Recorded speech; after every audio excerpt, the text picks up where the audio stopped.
Let's move now to Bridget Mackenzie. And if we go to the Canberra Times first, because there is a very confronting front page, in fact, on the front of the Canberra Times tomorrow, which has a photograph here of the Nationals MP, Bridget Mackenzie, saying simply, sticking the boot in. And you can see that Bridget Mackenzie looking quite uncomfortable there as she sits in the Senate. Pressure mounts on Bridget Mackenzie to resign over the sports funding scandal. It is carried right across the major newspapers, Nine Publishing putting it on the front of its pages tomorrow. If we move to the Saturday Age now, and the headline, Fresh Scrutiny on Mackenzie over that $100 million slush fund, as the opposition leader Anthony Albanese has now labelled her position untenable. He is calling, I should say, for Bridget Mackenzie to resign. The Greens, One Nation and Centre Alliance had offered to support to establish a Senate inquiry into the saga when Parliament returns next month, with Senators Pauline Hanson and Jackie Lambie both demanding Senator Mackenzie's resignation. Claire Armstrong, can Bridget Mackenzie survive? That's the question on everyone's lips. It depends. It's actually very hard to say. If you listen to some of the grumblings from the opposition and the crossbenchers, they would say she has to leave. But at this stage, Deputy Prime Minister Michael McCormack, who's the leader of the Nats, obviously, has backed her in, and the Prime Minister hasn't exactly come out and condemned the situation. So they're the ones that really have a lot more say in whether she stays or goes than anyone else.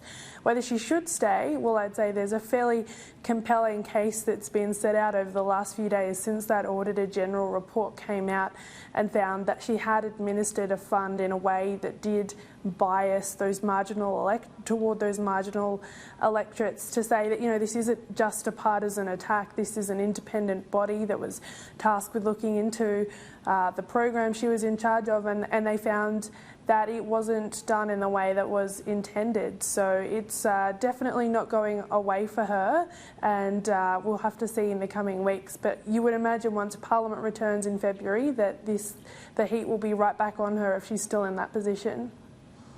Scott, why do you think it is that the Prime Minister and the Nationals leader are refusing to bite into this story at the moment? Because it is setting right across the country at the moment, with the calls growing for Bridget Mackenzie to resign, and there is a precedence here in regards to ministers doing something similar. Or is it just the fact that everybody's up to it, everybody does it regardless of their political stripes? Well, I think, Oliver, look, I was a very young journalist when I covered the Ros Kelly situation with the original whiteboard and the rorting on that one in terms of sports grants. Scott Morrison has demonstrated repeatedly a commitment to standing by his ministers who are under pressure, and so I'm not surprised the fact that he'd do that. Parliament's not sitting at the moment, so they'd be worried about the fact that there could be an inquiry into this. But at the moment, there's a lot of other news out there at the moment. So a government typically in this situation would try to ride this out, hope that this moves away and some other news event comes in. But they would be worried about having an inquiry up there and the crossbench starting to back that inquiry into Bridget Mackenzie. And of course, within her own party, she's a deputy National Party leader, but she's got her own critics within the party, so I suspect some of them are also, this just puts more fuel on the fire in terms of her performance as Deputy National Party leader. I think it's a really interesting point you raised there, Scott, because there is so many other stories currently occupying the time of the Prime Minister. And it goes back to the original story as well that we discussed tonight in regards to Anthony Albanese announcing that he will be walking away from the franking credits policy. I just don't understand these tactics sometimes, Scott, whereby oppositions feel the need that they have to, I suppose, fill the space or fill the void. The government's basically doing its own job of shooting itself in the foot at the moment in regards to the news cycle. The opposition more or less just needs to sit back, doesn't it?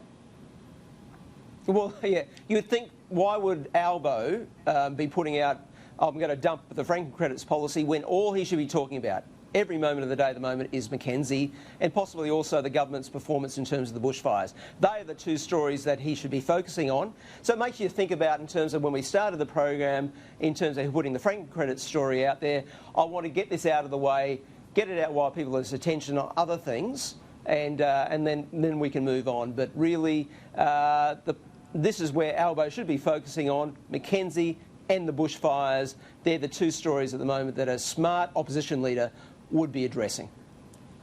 Claire, we move to the Sydney Morning Herald now as well, because this sport rort scandal takes now another twist with the headline, "The Slush Fund Scandal Spreads to New South Wales." An exclusive report here in the SMH reads, the Berejiklian government is embroiled in a sporting grant slush fund controversy, with figures showing it splashed the bulk of its $33.4 million program on Liberal-held electorates. In the months before last March's state election, Liberal MPs and candidates announced more than $25 million in grants, amounting to 75% of the funding pool issued through the Greater Sydney Sports Facility Fund. A similar question that I just asked Scott, Claire, is this just about whoever is in power just favours the seats of which its members are in, and or those seats which it believes it might have a chance of winning at the next election? Do we need to find, I suppose, some other way of removing the political nature of where the funding is actually finding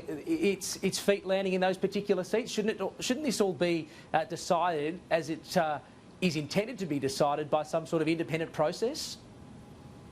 Well, the interesting thing, to go back to the Mackenzie situation with the national sporting grants there, is that that is exactly what the process was. Sports Australia received the applications from sporting clubs all over the country and made recommendations to the Minister's office as to who they thought should get the money. The problem was that this fund was very, very popular. It was oversubscribed. A lot more people applied for money than what was available, so someone had to make the call. Sports Australia made the recommendations, but built into that process was the Minister's ability to override that. And none of the sporting organisations that did get money weren't eligible. They all met the criteria, but it came down to that responsibility. And it's a similar situation in New South Wales, although more so without having Sports Australia make those recommendations. A lot of these policies and these grant programs, when they are oversubscribed, they do come down to discretion, and when you're in an election year, as both the state and federal governments were last year, particularly for New South Wales, then sports grants are a really easy news headline. A lot of people talk about them. They're a positive story. You can get kids and health and all of those really positive, attractive issues on the agenda, and hand over a bit of money while doing it. So you can see the attraction, and clearly I think you're right in that there needs to be some tougher kind of independent process when awarding these things.